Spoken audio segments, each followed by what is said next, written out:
Welcome to the Scott 7 podcast. On this special Film for Thought Friday, we're going to be looking at the film The Shop on Main Street. If you like old cinema, and especially cinema that focuses on World War II, stay tuned and listen right here on the Scott 7 podcast.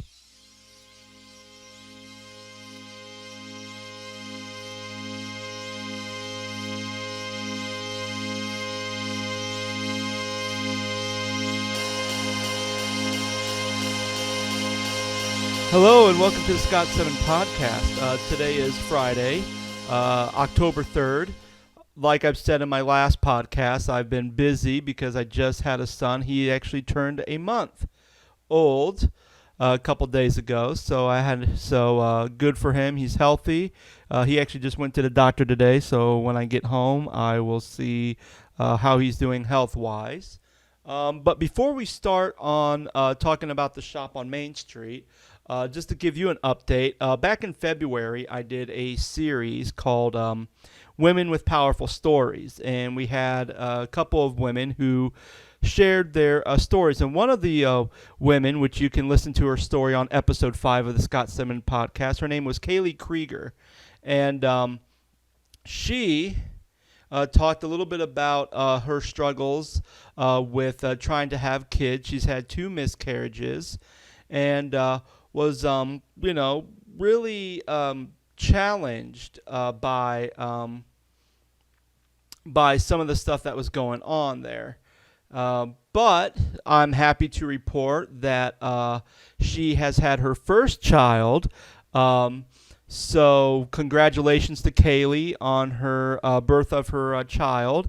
It was a interesting process. Actually, I didn't know about this, but her youth pastor was talking to me and actually told me that she actually gave birth in the bathtub in their apartment. I guess she was, ready to go, and they got everything packed up, and all of a sudden it was like the baby's coming. So luckily her husband, Nick, whose mom is a midwife, basically talked him through the birth. I mean, he called the paramedics first and said, hey, we're having a baby. And by the time the paramedics got there, the baby was already delivered, and Nick ended up delivering his first child in his bathtub in his apartment. So congratulations to the Kriegers, and good luck. So now we're going to talk about The Shop on Main Street. Now, The Shop on Main Street, it was released at about 1965. So you think about a couple years after, actually almost, more than a couple years actually, after World War II. And actually it takes place in Czechoslovakia, and really the story is about how the Nazis are now coming into Czechoslovakia, so they've already established their presence there. And, they're going through the regular things, like all the Jews have to register, they have to, wear the Star of David on their shirts. And one of the guys, let me think of what his name is right off the top of my head. It's been a while since I've seen this movie.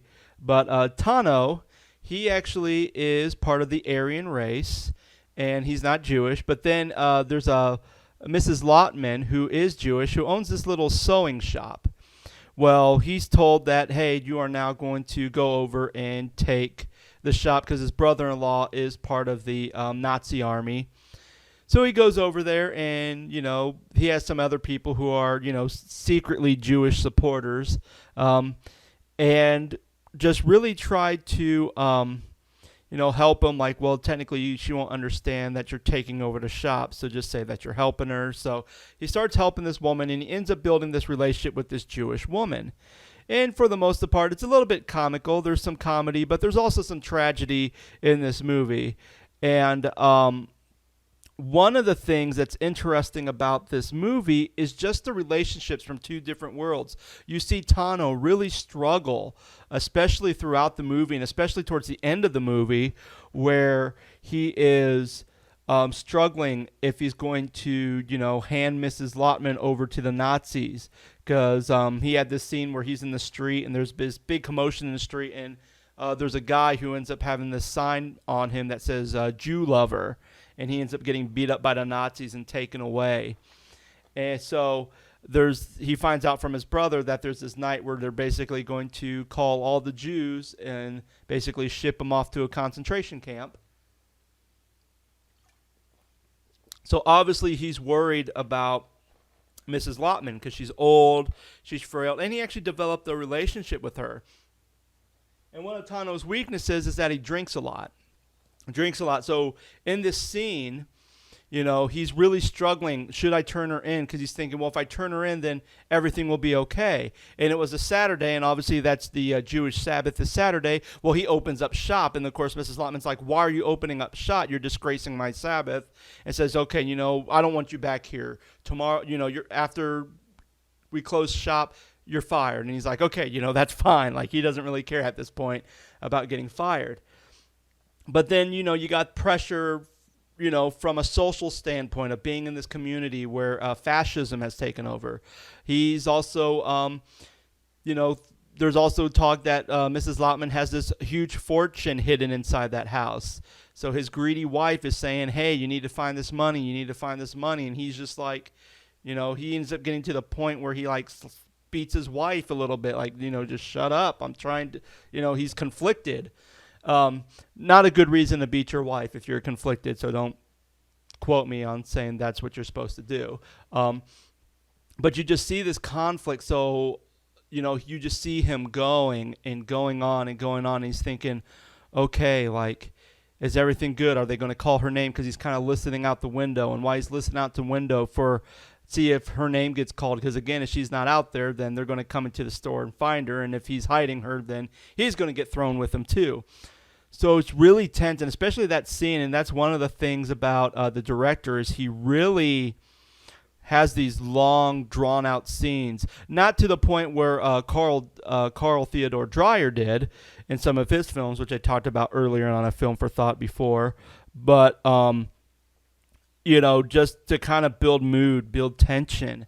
And he does a very great job, and especially towards the end where you just kind of see, and I don't want to spoil the ending, but oh my goodness, like you see everything and you're just like, you're sitting there and you're just like, oh, what's going on. And when you think that there's a sigh of relief, like, oh, okay, it just seems like you have that shallow sigh of relief, and then all of a sudden it gets more intense again.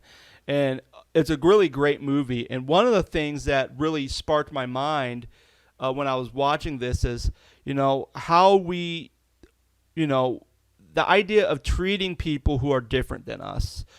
We can even go, actually, I don't even think we have to go far back. Like I was going to say, we could go far back to like the 60s or the 50s, where even though black people can have the freedom are free, there's still some of that prejudice happening and some of that racism that was happening during that time. And it still happens today. And, you see like how you relate to some of these people if they're different by gender, by religious beliefs, by even now, even with political differences. I mean, how many times do I have to read in a newspaper, or especially these online newspapers now, where I read something and it's almost like, okay, this was written by someone who is more liberal, and this article is written by someone who's more conservative, because you can kind of view their viewpoints, and you're like, okay, this is a little, why can't I have something that's, and I think having something that's neutral is, kind of hard, but at the same time, when you're reading an online newspaper and you're thinking, okay, this is journalism at its finest, and you're going, oh yeah, these people were making fun of this, and it makes me sick. It's like, okay, I only took one journalism class in high school and wrote for the school newspaper, but I know that unless it's an opinion article, I'm not putting me, myself, or I in anywhere in that article. So it's just very hard that I'm trying to read news, but then I get these like opinions on that news article, or I see it's only from one side of the lens and not the other. And especially that's hard on people who especially take a side that's not popular in your society or in your culture. Obviously, we can look in a religious, even if we look at the religious spectrums, someone who hangs out with people who practice a different religion, whether that would be, if it's someone who practices Islam and they're hanging out with Christians or Mormons, or someone who's a Christian and they're hanging out with Buddhists and Hindus, that can cause some controversy and can even cause some friction in one's life. Like, oh, well, you shouldn't be friends with them, or the only time you should interact with them is if you're, trying to bring them over to our side of the religion. So that's hard. Even if you think about people who with mental illness, I know that was a big thing back in the early years of American history, that if you had a mental illness, you didn't talk about it because you didn't want to get sent off to the psych ward.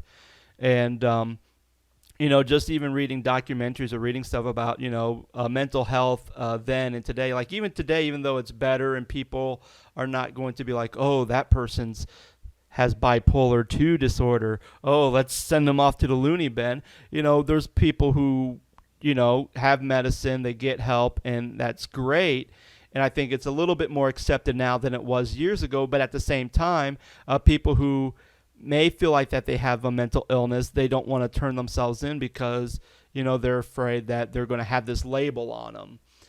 And I think that was kind of the thing with Tano. He didn't want to have that label of Jewish lover on him, even though he really cared about Mrs. Lotman and her well-being and tried to do everything he can to try to protect her. But then he also was like, hey, I'm going to throw you outside and push you outside so you can go with the rest of the Jews, so then I don't have to worry about, the possibility of me being found out and being called a Jew lover and being shipped off with the rest of you guys. So you see how, even though this film was done, I forget what year I said it was. Hold on. 1965.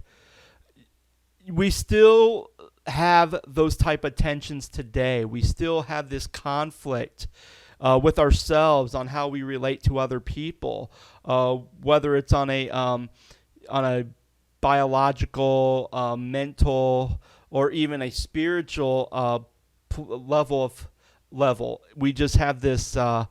We always seem to be conflicted. And I think that's just part of our daily lives. I mean, I don't think there's any of us who says, I'm not really conflicted when it comes to relationships with people that are different than I am. I'd argue that, yeah, we are, because, sure, I may not necessarily have conflict with someone who's a different gender than I am. But at the same time, if there's certain rules or certain things, the way I was raised and how I view the world is something, if someone from the opposite gender kind of steps out of the box that I have in my head on how someone of that gender is supposed to move or act or live in a society, there's going to be some conflict. Well, am I okay with that? Am I not okay with that? And if I'm not okay with that, what am I feeling? How am I reacting to these things? And I think that's very important for all of us to really focus on when we're dealing with other people who are different than us. I think overall we need to treat everyone with respect, and we need to love people regardless if they have a mental illness or they have a different religion or they're a different gender or whatever.